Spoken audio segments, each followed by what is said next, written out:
Somebody else in the review said vampires are gay. They've always been gay. Facts. Can a gay girl get an amen? Vampire who doesn't drink blood. I mean, a choice, I guess. You know, when it comes to vampire romance, I'm sorry, but I want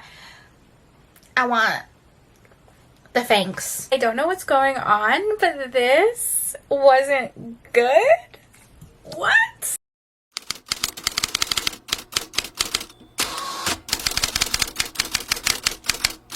Greetings and salutations, my dearest friends. My name is Samantha, and today I'm going to be doing a reading vlog where I read a bunch of sapphic vampire books. Welcome back to another cozy reading vlog. These are literally my favorite videos to film right now because I have so much on my TBR and I just like taking you guys along with me as I'm reading and working and just living life. So yeah, I'm really vibing with the reading vlogs and I hope you guys enjoy them too. This year there has been so many amazing releases already, and what's really catching my eye are some vampire books. I think I'm like back in my vampire paranormal vibe. I'm really loving that. If you guys didn't know, I'm like a huge Dracula fan. It's actually ridiculous. I have a tattoo on my arm because of Dracula, a little bat. When I was in high school, I think I read Dracula. No, I must have read it in junior high because I was probably in like the 7th or 8th grade. My absolute favorite teacher, shout out to you, Miss Perez. There is always that one teacher that you always like remember so fondly and was such like a pivotal person in your life. Shout out to all the teachers and people who work in education because you guys are the real heroes, honestly. And I think that's like where my love of reading developed. Wow, we went on a random tangent, but that is how we do it in these reading vlogs. Anyways, I went to a really small school. We did not have a library at our school. So my 8th grade English teacher created like her own library in her class. She would buy popular books and let us borrow them and read them. We could stay in her classroom and read during our lunch break. And that is where I first read Dracula. Dracula essentially made me a reader because after that I dived into paranormal romance, Twilight, the House of Night series, that one series that I always forget the title, but the main hero's name was Vladimir. I'll put the cover right here because you guys know exactly what I'm talking about. I loved that series. We're big vampire fans over here, okay? And what I've noticed is there's actually a lot of new releases out that are vampire romances, but not only vampire romance, sapphic vampire romances. Two of my favorite things. I can't imagine anything better. So that is what we're going to be reading. I have a couple sapphic vampire romances on my radar, some new releases, some that I checked out at my library, and I'm really excited. Basically, the qualifications for this reading vlog has to be sapphic and has to have vampires. I think I'm just gonna leave it at that and allow myself to pick up whatever I'm vibing with in the moment. If you guys enjoyed this video, come along with me as we read some sapphic vampire romances.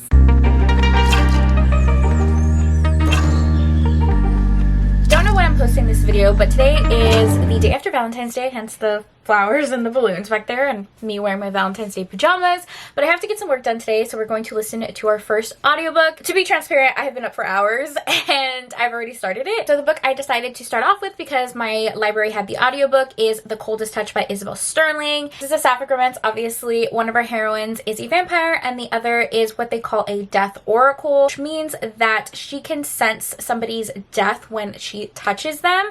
And not only can she envision the death, but she can actually feel it as if she's also going through it. So all kind of started the night that her brother died. She predicted her brother's death. She tried to save him and instead ended up seeing him dying like right before her eyes. And from there, these powers started to show. Claire is a vampire who is basically sent to retrieve her and help her come into her powers because a death oracle is like super powerful, super rare. Our heroine Claire works for this entity called the Veil, which is basically like the supernatural government. It's made up of fae, vampires, werewolves, etc., and it helps protect their identity. Basically the premise, it is a YA novel, which normally I would not pick up, but I have read Isabel Sterling before and I did really enjoy. She has like a witch romance. It's like an elemental magic romance and I absolutely love that book so freaking much. So I wanted to pick this one up. However, I'm 40% in and I don't like it. I don't like it. The writing style and the storytelling is done in such a way that is meant for you to feel something, like evoke emotion, right? Our heroine is going through such a traumatic experience of watching her brother die and now she's like replaying his death in her head. It's supposed to make you feel for this character. However, I feel nothing. I feel dead inside. Which is shocking because if you guys know me, I'm a very emotional person and it actually takes very little to make me cry, but I do not feel connected to these characters whatsoever. I think the storytelling and the narration, like the narrators, is so dry, and I don't like the way information is being told to us. This is very Twilight coded, okay? They're in high school. Our heroine Claire is a vampire. Our other heroine is not like other girls. They're sending like the veil to control like the supernatural entities, kind of like the, what is that thing in Twilight? These scary looking people.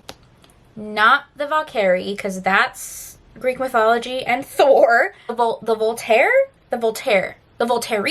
I don't know. You guys know what I'm talking about. So yeah, it's very, very Twilight coded. Even the villain is essentially the villain that's in Twilight too. That redhead girl. I swear I am a Twilight fan, but all the names have forsaken me. I'm so sorry. But I'm not saying it as a bad thing. I'm actually a huge Twilight fan. So when I heard that this was kind of like Twilight vibes, I was excited. However, it's just, I don't like it. I don't like it. I don't like it. I don't like it. And like also what I don't understand is our heroine who's a vampire, Claire. She's a century-old vampire, but her brain is that of a teenager. It even says in the book, like, when she froze, it froze everything, like, even her mentality. So she, like, acts like a teenager. And I don't know if that's supposed to, like, close the icky age gap. She's 100 and the other heroine is 16. But it doesn't make sense. Logically, it does not make sense. Okay, and I know this is about vampires and death oracles and witches, so logic isn't necessarily the main component here. But as someone who reads a lot of vampire books, the lore does not make any sense. I'm done. I have to get some work done, but I'm not enjoying this book, but I will finish and I will update you guys in a little bit. And then the romance, like, I was pretty sure that one of the heroines was straight pretty much the entire book. The entire book, I was like, is she gay?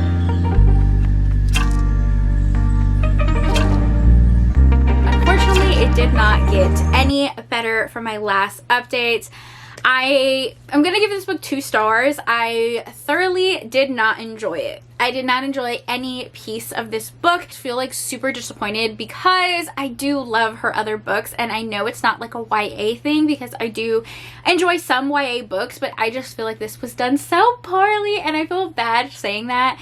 2-star rating is harsh, but I can't imagine giving it anything higher. Let me try to explain pieces of what I did not enjoy. So first up, the plot was very underwhelming. I don't think that the supernatural universe and magic system was described well. There's so many things that, like, logically, even though it is a paranormal romance and I can extend my disbelief, but like for the plot line, it still did not make any sense whatsoever. There's so many like Twilight parallels and references, which I'm a big Twilight fan, but it just didn't hit and it wasn't executed in a way that made sense to the story. It definitely felt like you were reading almost like an unfinished fan fiction, if I'm being completely honest. The plot itself didn't carry. There were chapters upon chapters where they were essentially doing nothing, and then they would just like dump a bunch of information in like 2 paragraphs. And to kind of like carry on to that, I also did not like the writing style at all. And then the narrators themselves were also kind of monotone, which I thought was like an interesting choice. Usually reading an audiobook like enhances the reading experience, but I felt like this one kind of just made it worse because you were reading a very dry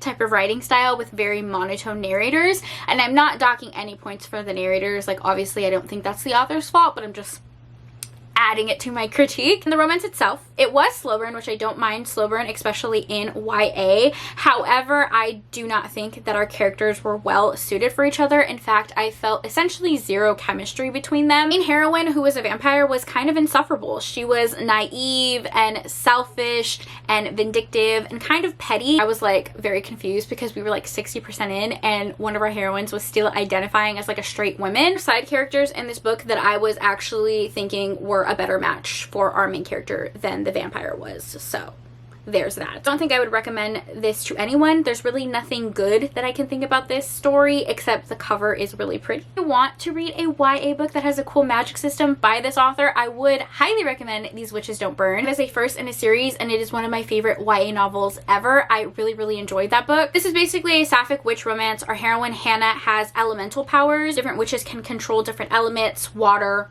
fire, wind, etc., etc. Our main heroine lives in Salem, Massachusetts, and some odd things are starting to happen. Crimes being committed in their town, and they think someone is using blood magic, which is a very like deadly, forbidden magic. So she ends up working with her ex-girlfriend to figure out who is committing these crimes and using blood magic. Then there's also a new girl that is going to her school that she kind of like has a crush on, so she's developing that romance. I enjoyed this one, and I would recommend this one, not the one we read in this video. That's about it. I will update you guys when I have more updates.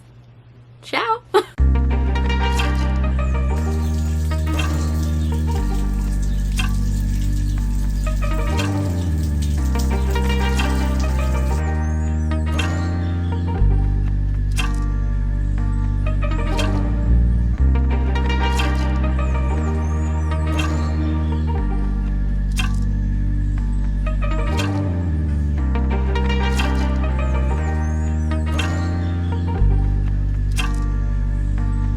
Haul here for you guys. Today is a very rainy day where I live, and I don't work today, which means I want to just stay in bed and be cozy and read a bunch of books. I'm trying to be more intentional with my book buying. I'm not doing a specific like book ban, but I'm definitely not purchasing like 20-30 books a month. But to be truthful, I have no space here on my shelves, so I'm just trying to be a little bit more intentional. However, these 3 books I couldn't resist. So these I'm going to be reading for videos, and then one is like an all-time favorite, and I just really needed the physical copy. We will start with the one that I didn't get at Target. I just got this one off Amazon, and I'm so excited. This is In This Iron Ground by Marina Vivancos.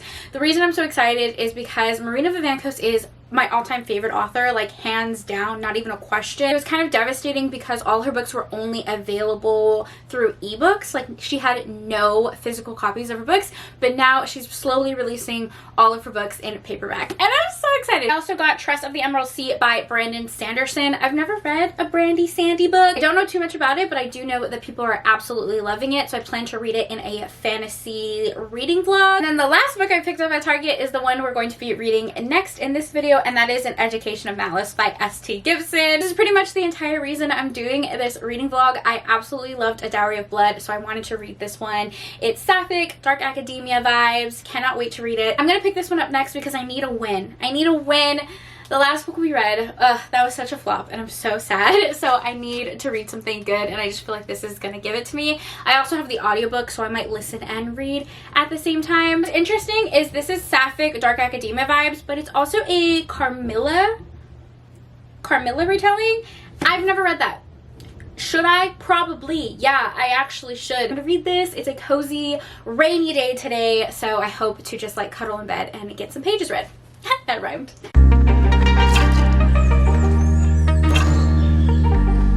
Don't know what's going on, but this wasn't good. What? I don't even know what to say right now. I don't even know what to say. If you can hear noise in the background, it's because there is a lot of construction going on right now. I talked about this a little bit in like another video, but our downstairs flooded. Super fun. In our kitchen, and our entire flooring downstairs had to be replaced because it was continuous flooring, and they no longer made the floors that we had in our house, so the entire downstairs flooring is getting renovated, and it's very noisy. I guess I should start by saying that this book is not bad. It's not badly written, and I don't regret reading it. However, I feel like, and this might have been my fault, I feel like I went into this with the highest expectations. You could not convince me that this was not going to be a 5-star read. And then it wasn't a 5-star. I felt so confident after reading A Dowry of Blood by S.T. Gibson that there was nothing that she could do that I wouldn't love, because this book is truly one of those books that is so special, so beautifully written. Writing is well crafted, the story is so gripping, and it's just like everything that I could want in a vampire book. And the audiobook was also really well done, and as soon as I finished it, I was like, oh, this is my favorite thing I've ever read. Like, this is going to be my top 5 favorite books, hands down. Don't even need to think about it. When this was released, I was like, obviously I'm going to love it, especially because I'm loving dark academia right now. And said in the video, like, I was picking this up because I needed something good. I went into this with the highest expectations, and I was a little disappointed. So I ended up giving this a 3 star. So like, why are they different sizes? I have no idea. I don't know if I explained A Dowry of Blood. If I did, I'll edit this out. Basically follows our heroine, Lady Constanza. She is a consort of Dracula, or what you think is Dracula. He's never named in the book. The book is told through her point of view and her diary entries of the life that she lived with being Dracula's first consort. It's a little romantic, it's gory, it's heartbreaking. It is so incredibly well done. There's multiple vampires and people that she meets and falls in love with. This is one of those books that really, to me, kind of like transcends genres because it has a little bit of romance, a little bit of literary fiction, little horror, gory vibes. And then we have this one. So, I don't even know where to begin.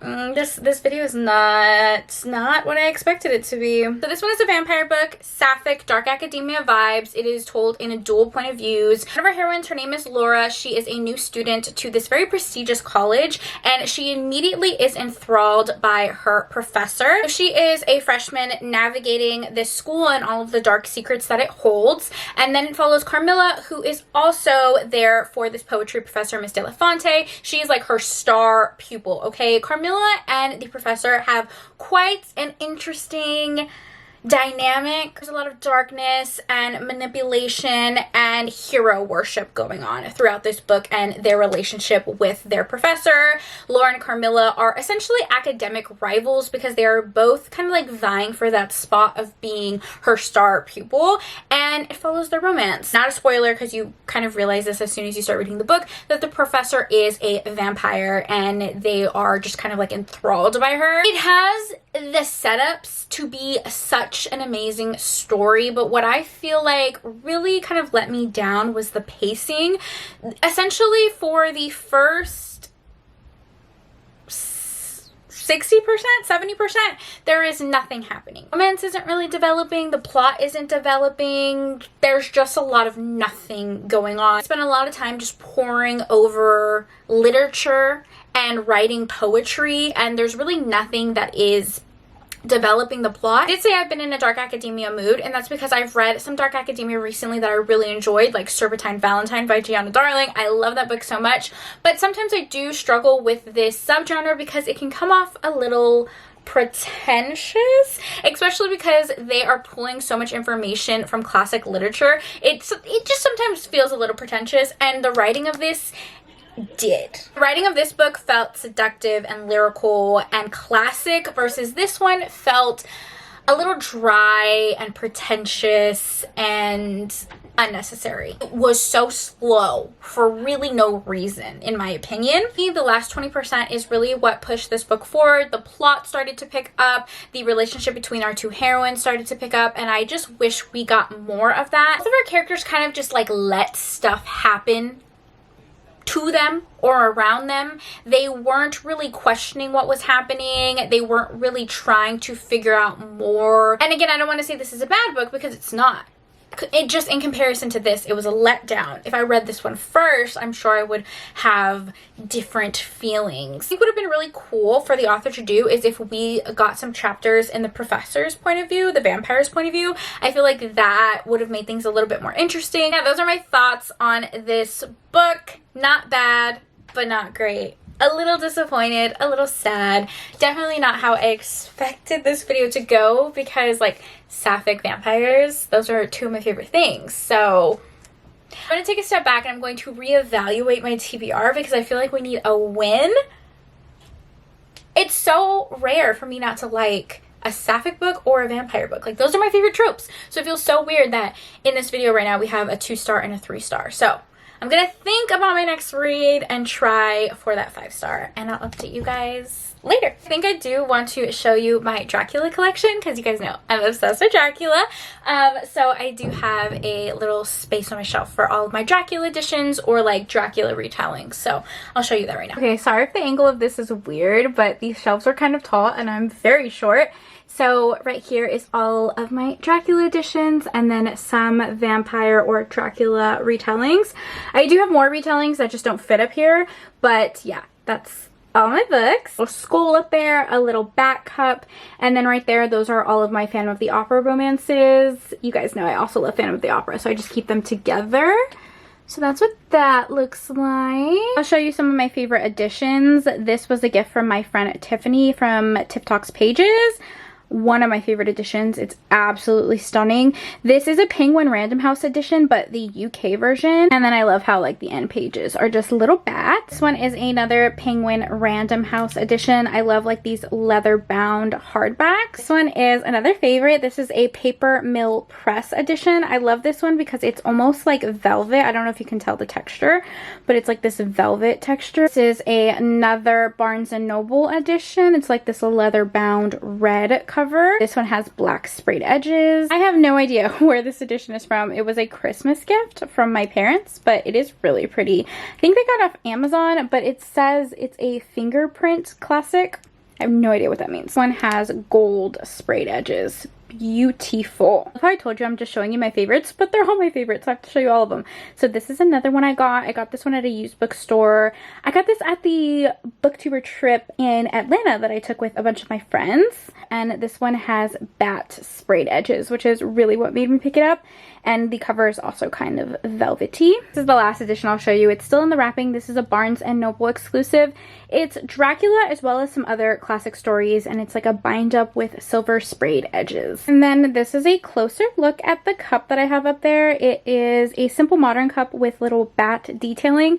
This was a part of their Halloween collection. I don't know if they still have it available, but I love it so much. My shelf is a mess now, so I need to reorganize that. But yeah, that's just a little sneak peek of my collection. Hey girl, hey, we're doing our makeup. I feel like every single time I give you guys an update, I'm sitting here, but that's just because in front of me is like my desk and my vanity.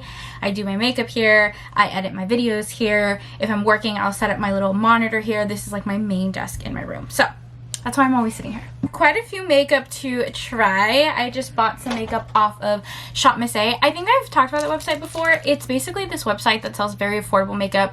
The makeup is literally like $1. Super cheap, and although not everything is that amazing, there are some hidden gems, especially their brushes. And I needed new brushes, so I bought a ton. Then I also bought other makeup that I want to try right now with you guys. It's Sunday, and we are deep cleaning our house, like deep cleaning and organizing our house because we have so much family visiting us. February, I'm filming this in February. I don't know if I'll actually post it in February. February is the busiest month for my family because it's my mom's birthday, my dad's birthday, my younger sister's birthday, my godmother's birthday, my grandma's birthday, and my parents' anniversary, all wrapped in this one tiny month. Valentine's Day as well. So yeah, it's very, very busy, and we have a lot of family visiting us this month, so I'm stressed. I'm doing my makeup right now because I'm about to hop on a live show. I swear, I'm like the only person. I do not like the Titanic movie. I'm like, okay. I don't know why it's so popular. I don't love understand. the Titanic. Not me. I Not feel like I. I've never heard anybody say that before. I'm pretty sure I've never even finished the movie because I was so bored. Like, I just don't like that movie. I don't know why. I'm enjoying my makeup. I'm just chatting with you guys and I look crazy. The new foundation I want to try. So I have no idea how this is going to look. And I'm using a new brush, so too many variables. Too many variables. How does this look? Is that a good color match? I feel like that's fine. I don't know what book we're going to pick up next. I feel like I really want to read Carmilla now because we read a Carmilla retelling. And I think that's what I'm going to do. I have the book from my library and it's not that long, so I think we're going to read it just so I have a better understanding. I know that a lot of people believe that Dracula was essentially inspired by Carmilla. Like Carmilla was like the first example of vampires or the first female vampire, and the mannerisms and the way that they're described are very similar in both Dracula and Carmilla. I feel like for science we need to read it. So that's what we're going to do, and I will update you guys after I finish Carmilla. I've decided we're going to read it. We're going to read it in this video. Everyone is saying like that book is so pivotal in like lesbian literature and culture, and I feel embarrassed that I can't say that I've read it. Maybe I did in junior high, but I just don't remember.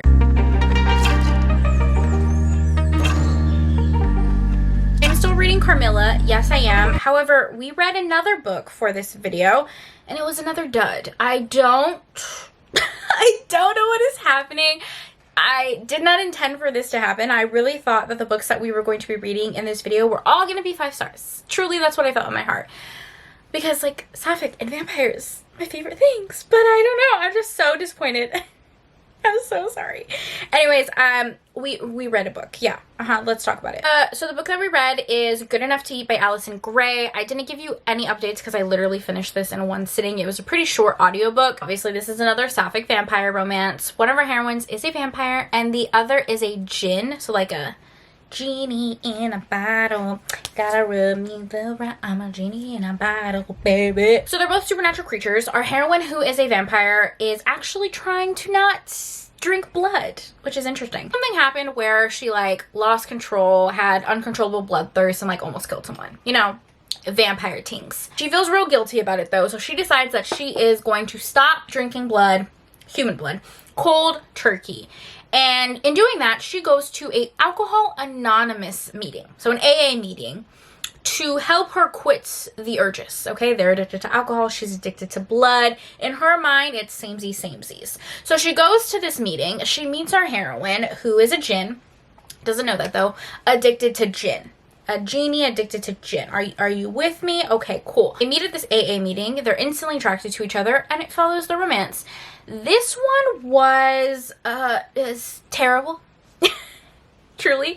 I ended up giving it 2 stars. I didn't like the romance, I didn't like the plot, I didn't like the writing. This was giving early 2000s vibes, but not in a hot way.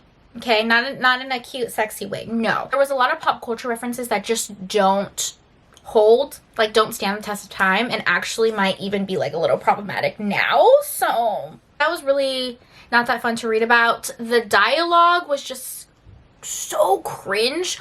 Our heroine was a vampire who was an author writing vampire romances. It was very meta, or at least it tried to be. And it tried to be really funny, and it was anything but. It was not funny at all. I didn't really love the romance between the 2 characters. Maybe this is just me, but I just felt like they probably shouldn't have been together. One of our heroines was the other heroine's sponsor. You know, like a sponsor when you're like in a meeting. There's a rule. I'm pretty sure there's like rules against that. Like you're not supposed to date your sponsor, or you're not supposed to like get in a relationship with like another addict for like the first couple years. They talk about it in that book. I'm not making it up, okay? They talk about it in the book, and they're like, this is probably really codependent and not healthy of us, but we're gonna do it anyways. So yeah, I don't know, I didn't find that very romantic. And the plot just wasn't great. A vampire who doesn't drink blood, I mean, a choice, I guess. You know, when it comes to vampire romance, I'm sorry, but I want the fangs, the bites, all of that stuff, and it just wasn't giving, okay? So yeah, that's about it. I really didn't like this one at all, and I don't know why I picked this one up. I feel like Goodreads recommended it to me. I'm gonna blame Goodreads. I feel like I was looking for sapphic vampire romances, and this came up on Goodreads, so fuck you, Goodreads. I'm just kidding. I'm kidding. Alright, we are going to do a quick little voiceover. I feel like I need to provide context to what's happening. So my sister is a baker. She owns a small business, and she will go to like different pop-up shops and sell her baked goods. So that's kind of what we're doing here. I was helping her out this weekend like the good sister that I am. So we're just setting up her table. This one was like a Valentine's Day themed because it happened the week after Valentine's Day. So here I am moving the table, setting out the stuff. Working 9 to 5, you know, a single mom who works 2 jobs, who loves her kids and never stops. It actually makes me think of that TikTok sound. You are one of my elite employees. You know what I'm talking about? No? Okay. Anyways, my area does this quite often where they will have like these small business markets, kind of like inspired by like a farmer's market. It's a bunch of like booths setting up, and they sell a bunch of different stuff like coffee, baked goods. I think there was like even a tattoo person here this weekend. Anyways, so we're just selling baked goods, and that's what this little clip is. So I'll walk around and kind of like show you guys all the stuff. Oh, and I think as we're setting up, I'm telling my sister that she has to pay me in baked goods, because do you guys think I was getting paid for this? No. Free labor. That's what I'm saying, okay? I've been promoted to one of her elite employees. I'm letting you guys know. Really. Honestly. I should have gotten more baked goods out of this ordeal.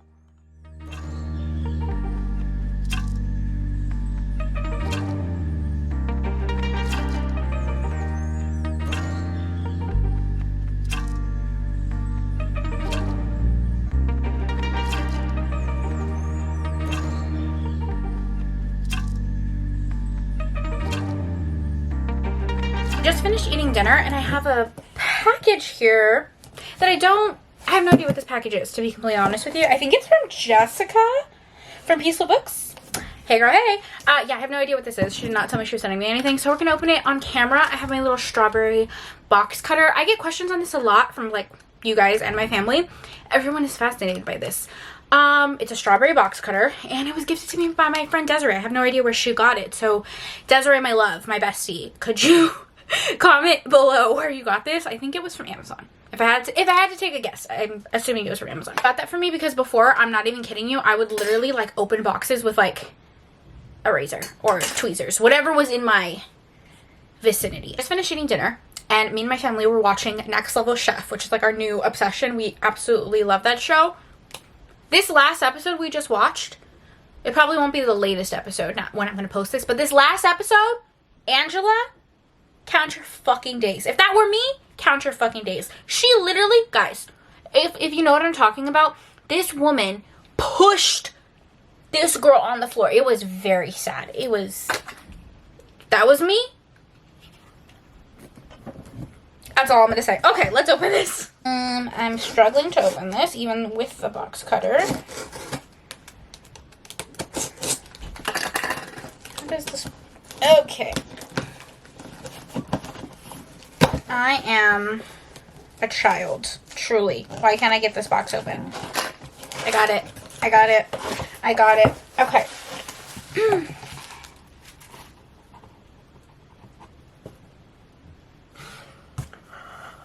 I'm having heart palpitations.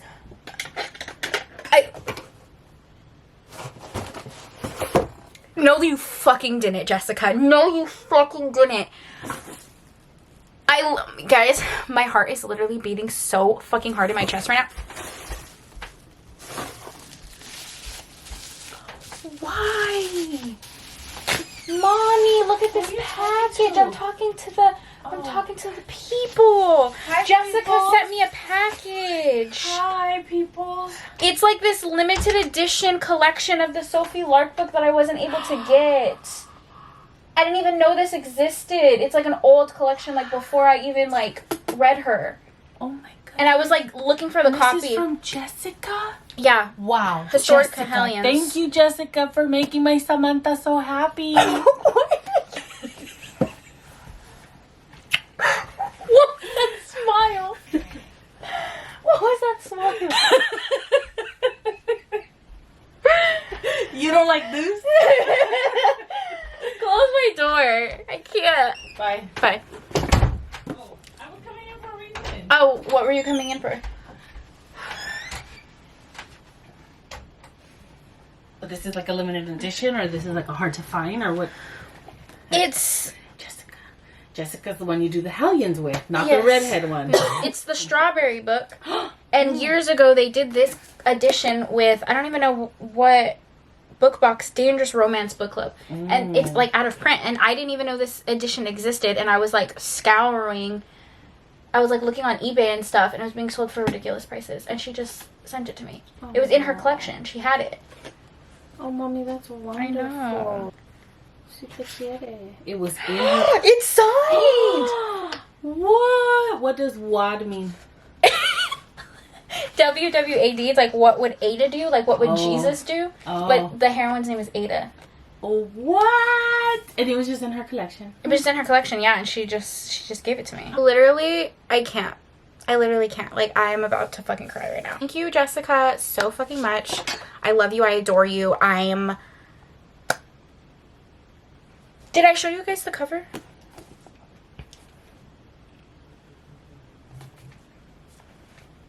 Brutal Prince by Sophie Lark, special edition. I was looking for this. And you guys fucking know, this is like my favorite book ever. I literally have a tattoo because of it. Strawberries are my thing. I was just talking about my strawberry box cutter. I have a strawberry candle right here. Okay, like this is a thing in my life, and Jessica knows this, and this is so thoughtful, and I love you, and I'm so happy I filmed this. Thank you, Jessica. Thank you so much. I Thank you. Currently reading Carmilla, and I'm also annotating it as I'm reading. I'm really happy that I picked up this copy on Amazon, and I ended up grabbing this one because I saw someone on TikTok. She was actually talking about like sapphic vampire romances and recommending her favorites, and she was saying like that's a niche that she really enjoyed. When she held up this copy, I noticed it was illustrated, and I thought that was really cool. So I grabbed it, and I'm really happy that I did. This is edited by Carmen Maria Machado, and there's a lot of annotations and notes throughout the book. I feel like a lot of times the reason I don't read a lot of classics is because the writing can sometimes just feel a little pretentious. At least for me, it's not as easy to follow along as I would with like a contemporary, more modern book. So I really like all of the annotations, especially because there's like little notes in saying like where they are geographically, references to different languages and things that are being used that are relevant to the time period that maybe I just don't know about. Nice to have like the little edits explaining stuff, but yeah, I'm enjoying it so far. I'm annotating it and taking notes. A pretty quick read. It's not a very long book. It's like 132 pages. I would consider that a novella because it's less than 200 pages. Right now it's following our main character, Laura, who is our narrator. Kind of an unreliable narrator. She lives in this remote mansion with her father and her two governesses, and she's really lonely. It's kind of alluded to that she may or may not have had interactions with the supernatural realm before, like other vampires, when she was a child. And one day there's a carriage accident right outside their family's estate, and that is where she meets Carmilla. Carmilla is a young girl around her age that is kind of deemed not fit to travel, so she ends up staying with Laura and her family, and that's where I'm at right now. That's where the book starts off. We know Carmilla is a vampire, so I'm kind of interested to see where that takes us. And yeah, I'm actually really enjoying it so far, which is exciting because I haven't picked up a classic in a long time. Anyways, I'm gonna read a little bit more of this and then I gotta get some work done. I'm on my lunch break right now, so yeah, that's it. I've accepted that today I'm just going to be looking like a hot mess, and I hope you accept that too, okay? This book felt like a fever dream, and I loved it. Like, I loved it. Now, I was about to go to bed, and I was like, you know what? Let me just read a couple pages before I fall asleep. Finished the rest of the book. Finished the second half of the book in one sitting. Well, I mean, it is a very short book. The story was gripping, okay? It had my attention. It was sensual, but also repulsive. When is this book published? I'm so curious. When is this book published? 1871. Okay, if you would have told me that a book from 1871 would have a queer icon like Carmilla, I wouldn't have believed you. I mean, you guys knew this. This is a classic for a reason. I am quite possibly the only person who has not read this book. I loved it. I don't know what else to say. There was like this balance of mortality. You know that something wrong is happening, but at the same time, it's so sensual and seductive and lyrical. For it to be published so long ago and for me to be able to easily follow along and be engaged the whole time. Illustrations were simple and beautiful and really added to the imagery. I loved all of the annotations that the editor provided. I have nothing bad to say about this book. I can absolutely see why it is a queer classic. I also say I was kind of looking on Goodreads, and the reviews for this cracking me up. Like, absolutely. I'm gonna screenshot some of these. Someone said, so what if she's the devil? At least the devil has a job. At least she's active in the community. What do you do? Facts. Somebody else said, so what if she killed a few people? Let women have hobbies. Period. She's an icon. She's a queen. Somebody else in the review said vampires are gay. They've always been gay. Facts. Can a gay girl get an amen? I loved how Carmilla was both dangerous and seductive. Her bite was both pain and pleasure. This was giving BDSM before BDSM. You know, I did a lot, and I didn't end up annotating as much as I thought I would because I was just flipping pages, thoroughly engaged. I feel like this was the perfect amount of pages. It wasn't too long, it wasn't too short, and it just excelled at being this sensual, mysterious, slightly horrifying, queer story. I feel like I didn't really mention the gothic undertones, but that's expected with the premise, with the setting of like this looming isolated mansion. I probably wouldn't have minded getting bit once or twice, you know?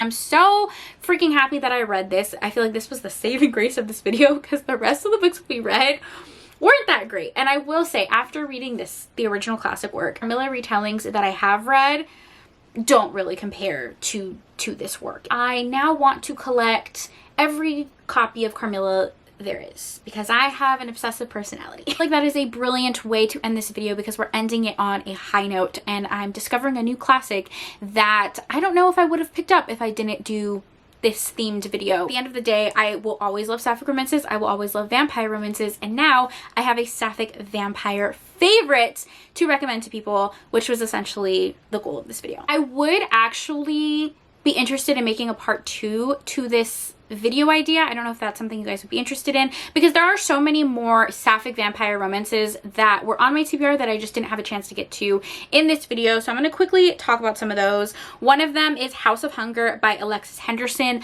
A lot of people really like this book. There's also The Lost Girls by Sonia Hartel. I don't know if I pronounced that author's name right. I have heard mixed reviews about this one, so that's kind of why I didn't end up picking it up. This one is supposed to be like a queer version of John Tucker Must Die. I don't understand that cultural reference. I've never seen that movie, so I don't know. That's also another reason why I didn't pick this one up. And recently there were 2 new releases that were sapphic vampire books.